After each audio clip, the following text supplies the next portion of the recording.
ಕಾರಣ ನಮ್ಮ ತಾಯಿಯವ್ರ ಮೇಲೆ ಅನುಮಾನ ಪಟ್ಟಿದೆ. ನಮ್ಮಿಬ್ಬರ ಇಚ್ಛೆ ಅಂತ ನಮ್ಮಿಬ್ಬರ ಮದುವೆ ಮಾಡಿಕೊಟ್ರು. ಕಾಂಚನ, ನಾವಿಬ್ಬರು ಕಾಶ್ಮೀರ ಹೋಗೋಣ. ಕಾಶ್ಮೀರ ಬೇಡಪ್ಪ, ಆಗುಬೇಕಲ್ವಾ?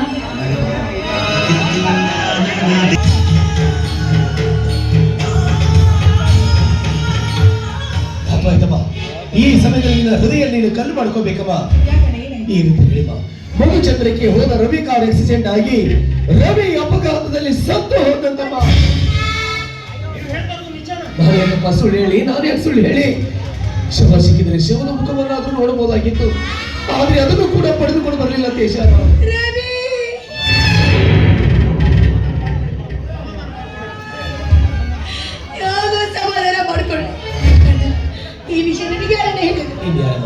ಈ ಪ್ರಕರಣಕ್ಕೆ ಸಾಕ್ಷಿಯಾದ ನಿನ್ನ ಸೊಸೆ ಕಾಂಚನನೇ ಹೇಳಿದ್ಲು. ಈ ವಿಷಯ ನಿನ್ನ ಮುಂದೆ ಹೇಗೆ ಹೇಳೋದಂತ ಹೊರಗಡೆ ಹೇಳ್ತಾ ಇದ್ದಿದ್ದಾಳಮ್ಮ. ಕಾಂಚನ, ಬಾರಮ್ಮ.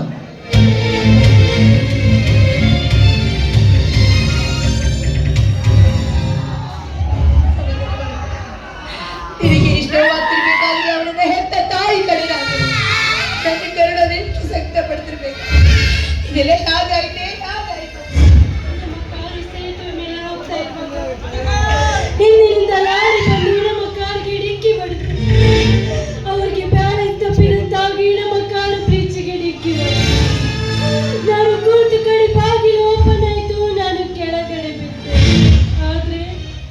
ಆದ್ರೆ ಅವರು ಮಾತ್ರ ಕಾರು ಸಮೇತವಾಗಿ ತುಂಬಿದ ನದಿಯಲ್ಲೇ ಬೆತ್ತು ಬಿಟ್ಟು ಸಂಕಟದಿಂದ ಕೂಗಿದೆ, ಕಿರಿಚಿದೆ. ನನ್ನ ಕೂಗು ಬೆಟ್ಟದ ಮುಂದೆ ನಾಯಿ ಕೂಗಿದಂತಾಯ್ತು. ನನ್ನ ಸಾಕಿ ಯಾರು ಬರಲಿಲ್ಲ ಅಂತೆ, ಯಾರು ಬರಲಿಲ್ಲ. ನಾನು ನಿನಗೆ ಮೊದಲೇ ಪಡ್ಕೊಂಡೆ ತಾನೇ. ಇಂಥ ಹೆಣ್ಣುಗಳನ್ನ ಮನೆಗೆ ಕಟ್ಟಿಕೊಂಡು ಬಂದ್ರೆ ಹೀಗಾಗದೆ ಮತ್ತಿನ್ನೇನಾಗುತ್ತೆ? ದಯವಿಟ್ಟು ಚಿಕ್ಕಪ್ಪನವರಿಗೆ ಏನು ಅನ್ಬೇಡಿ. ಅವರ ಮಗಳು ಸೊಸೆಯಾಗಿ ಬಾಳ್ಬೇಕಾದ ಮನೆಗೆ ನಾನು ಸೊಸೆಯಾಗಿ ಬಂದೆ. ಒಂದು ಹೆಣ್ಣಿಗೆ ಅನ್ಯಾಯ ಮಾಡಿದ ತಪ್ಪಿಗೆ ಆ ದೇವರೇ ನನಗಿಂತ ಶಿಕ್ಷೆಯನ್ನು ಮಾಡಿದ್ದಾರೆ. ಪತಿಯ ಪ್ರಾಣವನ್ನು ನುಂಗಿದ ಪಾತಕ್ಕೆ ಆಗಿ ಬಾಳಲು ನನಗಿಷ್ಟವೇ ಇಲ್ಲ.